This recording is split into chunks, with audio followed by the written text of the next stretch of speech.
good evening. This is your host, Crystal Jordan, and this is Reality Check. I know you guys are excited to hear about my next guest. She is one of the castmates of Netflix highly popular series, Love is Blind. Please welcome Diamond to Reality Check. Hi, thank you for having me. Thank you for coming. Of course. I wanted to, first of all, I binge watched this. Okay. This show, I love the concept. I'm a big fan of Married at First Sight. Okay. So I love the idea of people trying to figure out compatibility, right?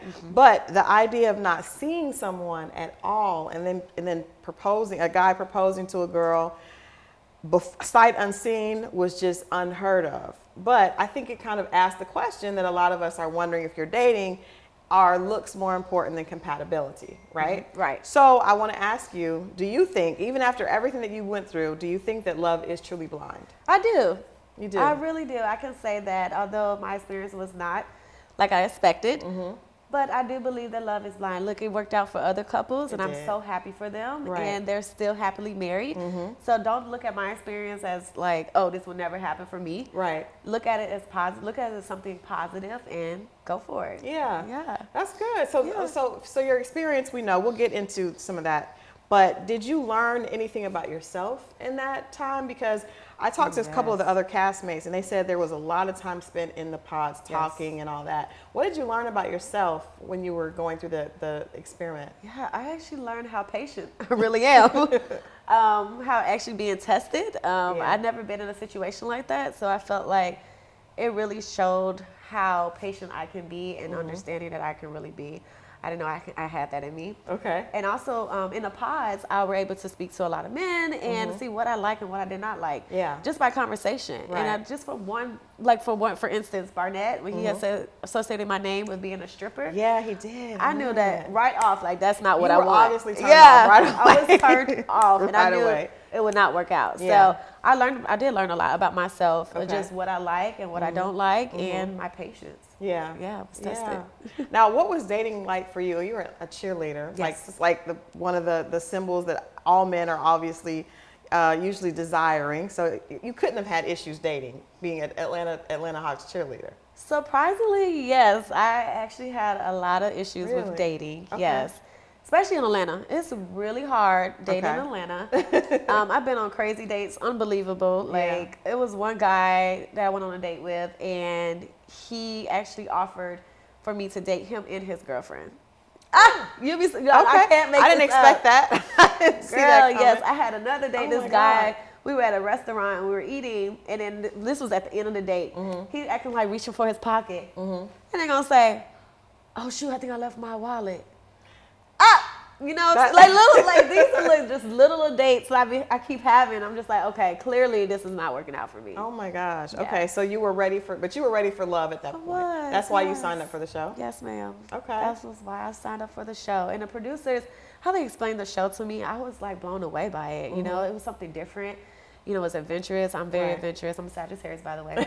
So we are adventurous. We like trying new things. Right. But you guys like to be successful at what you try. Exactly. So I was really hurt when that success did not happen for me. Right.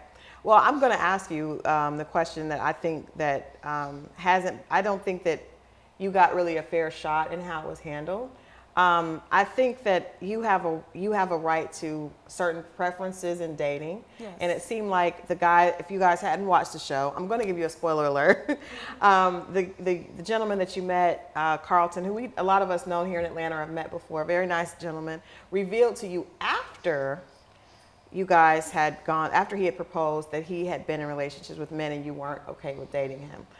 I don't see how that's any difference of a preference of wanting a guy that maybe, you know, just hasn't dated everybody. Like, you know what I mean? Or just dated. I think everybody has the right for their preference. Do you think that people understood that you weren't saying you had a problem with him? You were just saying that wasn't a good fit for you. Yeah, so that's what I think it was where I'm misunderstood at. Is that scene, you know, when he exposes his bisexuality to myself, sexuality to me. I felt like I was trying to console him. I was really trying to be understanding. Right. I felt that this was something really big. I felt that he was just coming out and telling the world, like, a lot of people don't accept that. And I did not want him to feel that way. Right. That was not my intentions. My intentions were to console him and make him see that I'm here for you. Right. Right. And then everything's turned worse. And honestly, what you was going to piggyback what you were saying, yes, it's a preference. Like, if you have a preference, there's certain people like certain women, there's certain people like certain shapes, like you have a preference, and that should not be called biphobic or homophobic. Right. Right. But that was not my intentions. I was really trying to be there for him and Right. trying to show him something different, which clearly he haven't seen He before. didn't see. Yeah. Yeah. Yeah. Well, it's unfortunate. I think that he was really nervous about it. Yes. And he probably was very touchy. But I do love the fact. I thought it was a great moment in the reunion when he actually gave you the ring for the start of a beautiful friendship and to start something beautiful. I thought that was a great moment for you guys both to be able to recover from that and there to be a positive moment on both sides. Yes. Any That was words very about that? That was very mature of Carlton to do that.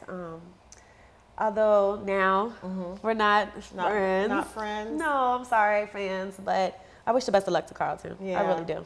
Yeah, I noticed he was having some trouble. He feels very attacked and just probably going through that. Well, we hope that you guys will one day be able to be friends. It's definitely a very unique experience.